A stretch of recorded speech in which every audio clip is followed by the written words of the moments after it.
Alhamdulillah kita menyaksikan kembali pensyahadatan dua orang keluarga ini, mungkin yang keberapa ratus lah ya di tempat kita ini kita syahadatkan, mungkin yang keberapa ratus lah ya di tempat kita ini kita syahadatkan saudara-saudara kita yang baru masuk agama Islam. Assalamualaikum warahmatullahi wabarakatuh. Inilah Ustadz Samsul Arifin Nababan. Subhanallah, beliau sudah berhasil mengislamkan ratusan orang. Sebelum Islam, beliau bernama Bernard Nababan. Beliau lahir di tebing tinggi Sumatera Utara pada tanggal 10 November 1966. Beliau adalah anak ketiga dari 7 bersaudara. Ayahnya adalah seorang pendeta gereja HKBP Huria Kristen Batak Protestan. Beliau menjadi mu'alaf pada tahun 1991 dan sekarang mendirikan sebuah pondok pesantren pembinaan mu'alaf An-Naba Center yang terletak di Jalan Cendrawasih 4 nomor 1 RT 2 RW 4 Kelurahan Sawah Baru Kecamatan Ciputat Kota Tangerang Selatan Provinsi Banten. Sobat muslim yang dirahmati Allah Subhanahu wa taala, inilah alasan Ustadz Nababan masuk Islam ketika ditanya salah satu hadirin sewaktu beliau berceramah. Ada pertanyaan yang sedikit menggelitik Pak Kiai. Mungkin Pak Kiai mantan pendeta dan sudah lama mendalami daripada agama tersebut. Apa motivasi Pak Kiai sehingga masuk agama Islam? Dan coba jelaskan kiat-kiatnya. Mungkin itu saja bagi. Subhanallah, Allahu Akbar. Ini yang bertanya dedengkotnya langsung, ya, suhunya. Yang nanya langsung kepala desa Haji Dendi, jazakallah khair. Beliau bertanya sangat pribadi, kenapa saya masuk agama Islam? Alasannya apa? Ya, saya memang tidak bisa menjelaskan terlalu detail karena waktu kita terbatas. Yang pasti, saya terlahir asli sebagai penganut agama Kristen. Ayah ibu taat, seorang tokoh Kristen, tapi ayah ibu saya sudah meninggal. Ayah kandung saya sudah meninggal sejak tahun 86 sebelum saya masuk Islam. Ibu saya juga sudah meninggal tahun 2006, tapi alhamdulillah Pak Haji, mak saya 2 bulan sebelum meninggal dunia, alhamdulillah sempat saya Islamkan. Alhamdulillah. Jadi mak saya itu sudah meninggalnya dalam keadaan muslimah, walaupun umur Islamnya cuma 2 bulan. Semoga Allah terima iman Islamnya. Amin. Saya sendiri ada 7 orang bersaudara. Dari 7 bersaudara itu kami 3 orang sudah muslim. 3 sudah muslim. Saya yang mula-mula, kemudian mengislamkan 2 orang adik. Yang 4 orang lagi, 1 sudah meninggal kemarin dalam Kristen. Sekarang tinggal 3. Yang 3 ini masih istiqomah di Kristen, masih bertahan di Kristen. Tetapi yang 3 ini pun saya sudah bertekad akan menghabisi mereka semuanya nanti. Wah, sadis ini. Dihabisi imannya maksud saya. Ya.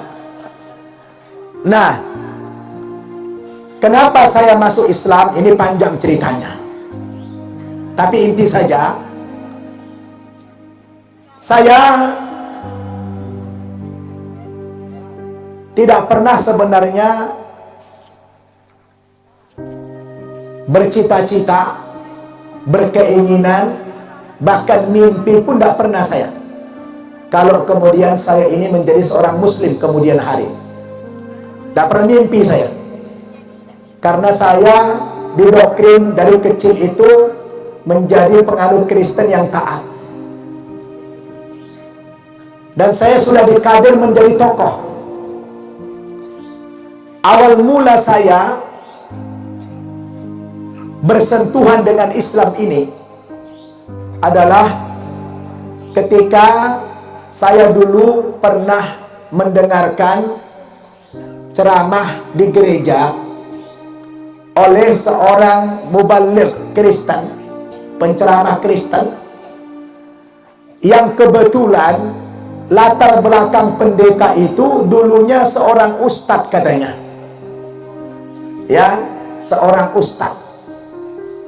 Pernah dengar namanya Yusuf Roni? Hah? Pernah dengar? Itu orang Palembang yang murtad. Dan dulu ada lagi namanya Hamran Amri. Nah, pendeta ini dulunya muslim, dia murtad. Ada hal yang unik dari ceramah dia. Beda dengan pendeta-pendeta pada umumnya. Kalau dia ceramah, selalu mengutip ayat-ayat Al-Quran dan hadis Nabi. Nah, saya sebagai orang Kristen saat itu kan merasa heran dan menganggap ini orang paten. Ya, saya kan tidak tahu bahasa Arab, tidak tahu isi Quran, dibaca Quran, wah hebat kan gitu. Nah, dari situ saya mulailah bersinggungan dengan Islam ini. Kebetulan dia bagi-bagi majalah, dulu namanya majalah Sinar Kasih.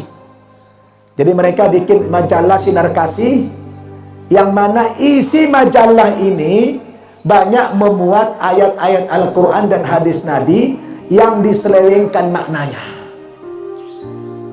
Ya. Nah, dari situlah saya mulai bersentuhan dengan agama Islam.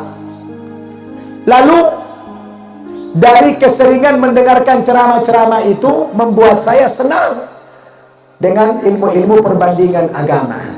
Maka saya cobalah pergi ke toko buku, beli buku perbandingan agama. Nah, kebetulan buku perbandingan agama yang saya baca itu pengarangnya namanya B. Arifin dari Surabaya. Ya, dari Surabaya.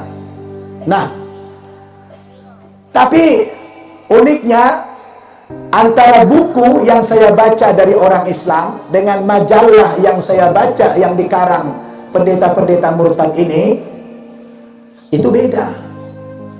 Saya melihat lebih objektif buku yang dikarang orang Islam. Karena orang Islam ketika membuat buku itu, dalilnya itu semua terang, ada dalam Injil. Dia bawa Injil. Oh, ada di Injil ini ayat sekian, pasal sekian, itu ada. Ketika saya cross check, itu semuanya benar. Nah, dari kritik-kritik itulah Pak Haji Dendi, ya, saya coba terus meng-cross check, menghubungkan antara ayat-ayat yang disebutkan dalam Injil itu. Saya cek, oh ternyata semuanya benar.